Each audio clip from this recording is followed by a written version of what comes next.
කියනවා ඔබ වගේ කෙල තොල්ලෙකුට එහෙමයි බුදුහාමුදුරු එහෙම පහත් වචන පාවිච්චි කරන්නේ නැහනේ. නමුත් මේ වෙලාවේ එහෙම වචනයක් පාවිච්චි කරනවා.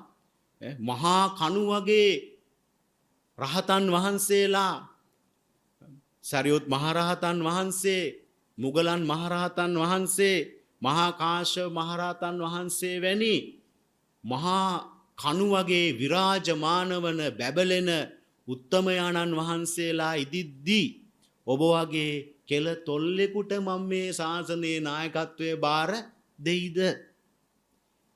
කෙල තොල්ල කියලා කියන්නේ කවුද? දැකලා තියෙනවද? සාමාන්‍යයෙන් පින්වතුනි අපි දැකලා තියෙන සිහිය මද වැඩකට නැති මිනිස්සු ඉන්නවා. ඒ මිනිස්සුන්ට වැඩක් කරන්නත් නැහැ, සිහියත් මදයි. එතකොට කටින් කෙල බේරෙනවා. අන්න බුදුරජාණන් වහන්සේ දේවදත්ත හාමුදුරුවෝ උපමා කළා එවැනි කෙලතොල්ලෙකුට. එතකොට දේවදත්ත හාමුදුරුවන්ගේ සිතේ වෛරයක් ඇති වුණා.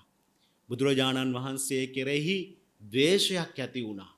එකී තරහව, වෛරය, ද්වේෂය ඇති කරගෙන තමයි බුදුරජාණන් වහන්සේට අපි අර මුලින් කිව්ව දේවල් පලිගැනීම ආදිය සිදු කළේ.